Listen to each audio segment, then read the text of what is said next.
So 15-1 was the judges, 15 judges against one judge at the ICJ. God bless the South Africans for bringing the court case ahead.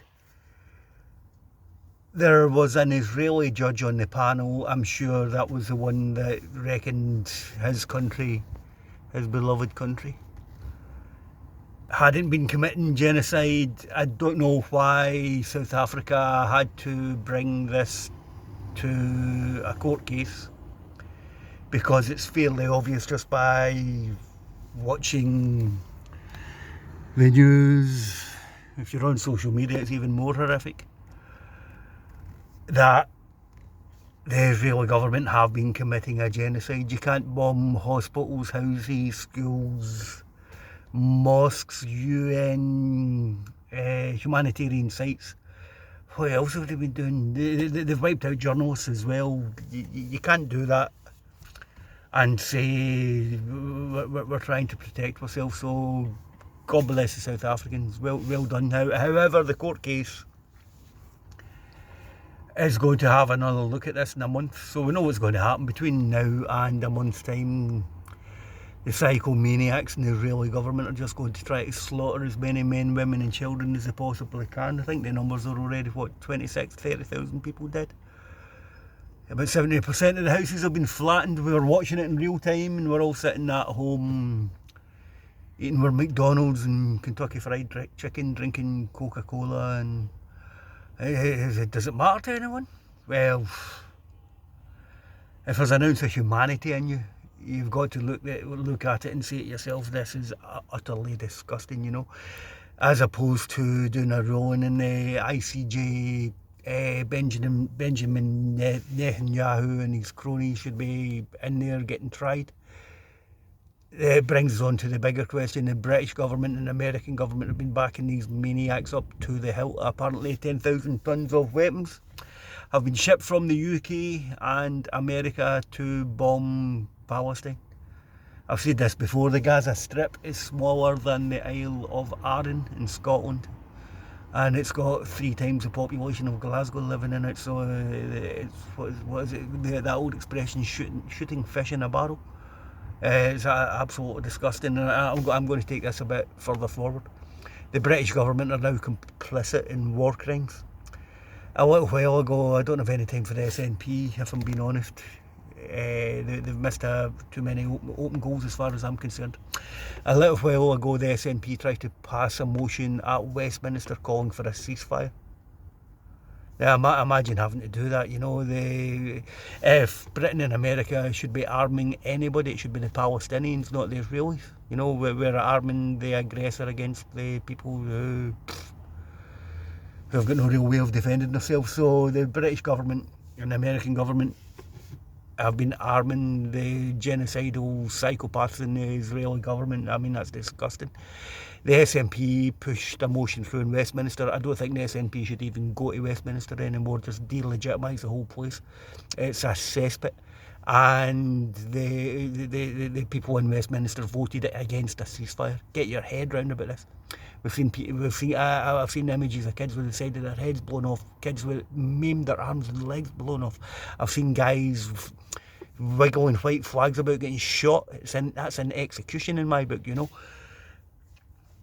Anybody that voted against that ceasefire, if you have an ounce of honesty or humanity in your soul, you cannot vote for these people.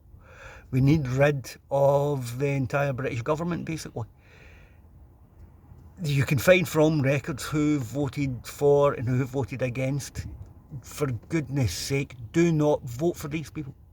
The only way we're going to get any type of resolution or any type of justice in the UK is if we stop voting for the 3 main parties at Westminster. They're 3 cheeks of the same backside.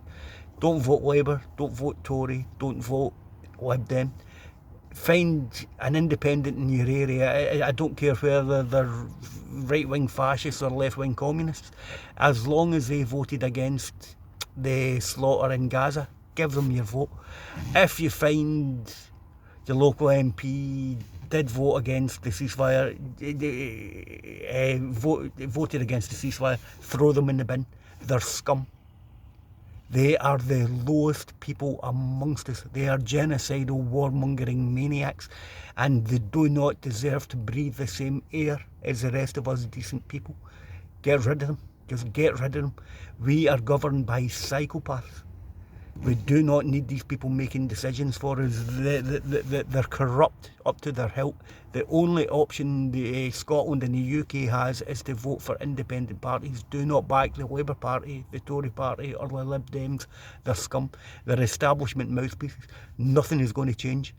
We need a top-to-toe rethink about the political structure in the UK, and you cannot vote for these people. If you were a Labour or a Tory voter and you found your local MP did vote for a ceasefire, I would say give them the benefit of the doubt.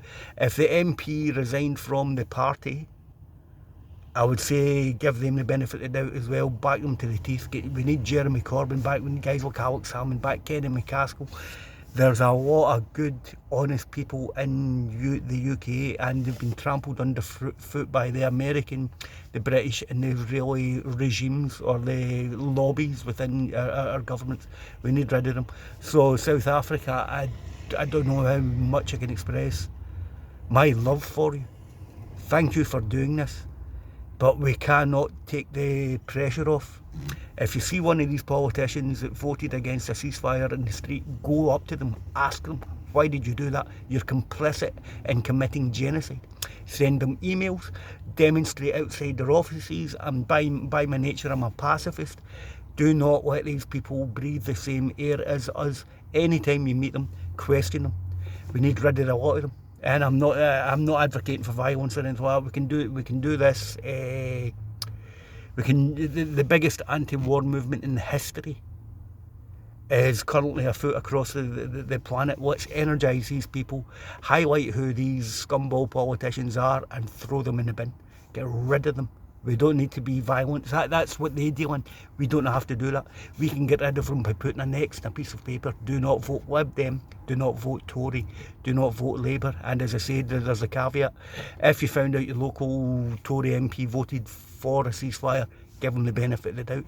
If they left the party because of the way the party voted, I would give them the benefit of the doubt as well and vote for them. But other than that, doesn't matter whether they're England, Scotland, Northern Ireland or Wales, vote independent. Alrighty. South Africa, I love you. Right, bye-bye.